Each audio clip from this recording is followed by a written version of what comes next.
What is going on, Bulls Nation? So, trade season is officially on the way.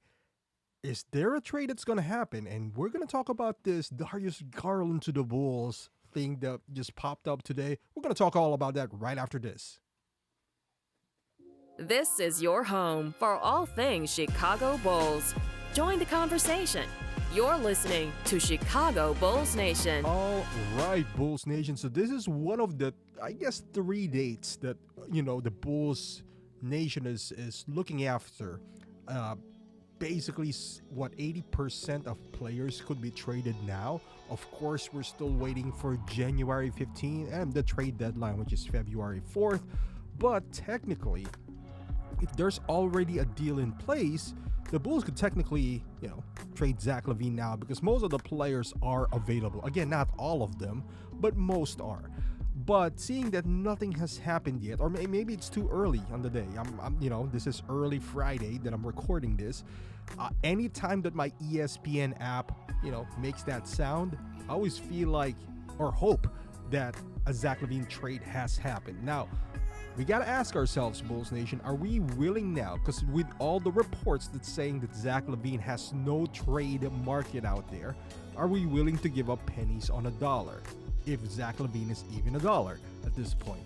But this early report that's saying that the Bulls went after, proposed a trade basically to Cleveland for Darius Garland is, okay, first and foremost, that's a bold move by AK. And I love it.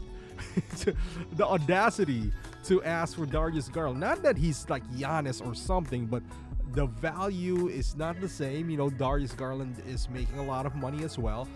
I guess perhaps AK saw that, hey, you're underperforming. You lost 3 in a row. You're only 3 games above the Bulls. Maybe I'm talking about the rationale here. I'm not saying this is I'm not saying this is right, but he probably proposed that, hey, maybe move, I don't know, Spider into the 1, make LaVine 2. It's not like Darius Garland and the Spider combo is breaking the league in defensive win shares here. They're both horrible defensive guards. Just replacing Zach, at least he's taller, I guess, he's taller, so maybe a better defensive. I don't know. But, Darius Garland is a star. He's an all-star, just like Zach LaVine. But he's also 4 years younger, a little bit cheaper, just a tad bit cheaper. But it definitely younger, has more value than Zach LaVine. I don't think a straight 1-to-1 swap would benefit Cleveland at this point, even though they're not where they're supposed to be. Because I expected Cleveland to be better than what they're showing so far. One guy that I do like on Cleveland is Jared Allen. I don't know, because Mobley, we all know he is the future of Cleveland. I don't know if Darius Garland is included in that future. He should be.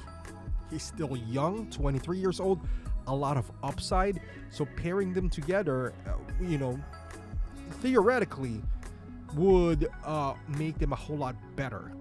But so far it hasn't translated to win, but it's still early in the season. But man, I love the boldness here. That's all I'm trying to say here. I love the fact that they're, thinking outside the box, even though it's straight impossible at times. But I love it. They're trying to come out here and say that there's no market for Zach, which is true. Yeah, I believe that. But to even have the balls to go to Cleveland and say, hey, you know what? We'll trade this. Cleveland will probably hang up the phone real quickly. But I don't know, man. Like I love the idea for the Bulls. It's not even the greatest fit, because if you get Darius Garland, so are you just gonna move Kobe in the 2 guard now? Now we became smaller again, and potentially you remove the ball out of Kobe's hand, which is I don't know if I like that idea. Especially, trust me, I wasn't the best. I wasn't too thrilled to know that Kobe is our starting point guard, because I was basing it off the big 3. Like, how would the big 3 benefit from it? Not knowing what I do know now, which is there's no big 3. Kobe now is a part of that quote-unquote big 3, the smallest big 3 you've ever seen. But it changes the dynamic from there. Would you rather build up, like right now, looking at the salary? I mean, Kobe's making less and arguably producing more than Darius Garland. He's better defensively. He's better, I would say, in a lot of aspects right now.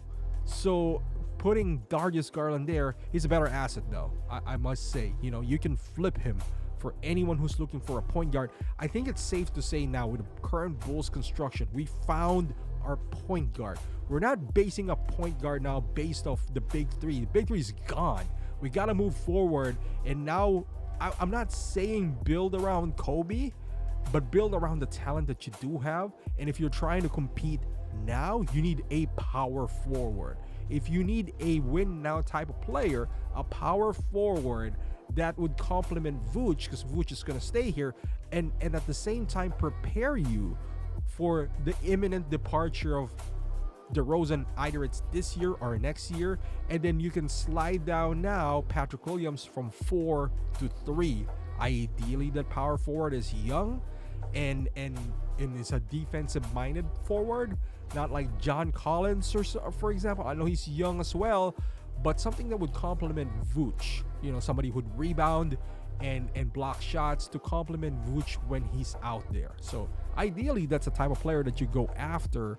But at this point, with how low Zach LaVine's value is, you take the best available player and you think about it later on, kind of like what Portland did and how they handled the Dame situation. But again, with that being said, love what they did here. They're gonna say no, but you won't know till you ask. So we're gonna monitor the situation as it unfolds. Hopefully it's sooner rather than later, because you know, Zach has been professional though. I gotta give it to Zach. He's been there supporting his teammates and all that stuff. If he's willing to buy in to this, I'd rather have to see him again try the experiment than get some trash out there, you know, for him. At some point, there's going to be a desperate team looking to get in, look outside looking in, and think that Zach would be the answer. So I'd rather wait for that than give him, you know, pennies for $1 for Zach. But let me know in the comments how you think about this. Thank you for watching. Subscribe to the channel if you're a Bulls fan, and I'll see you guys in the next video.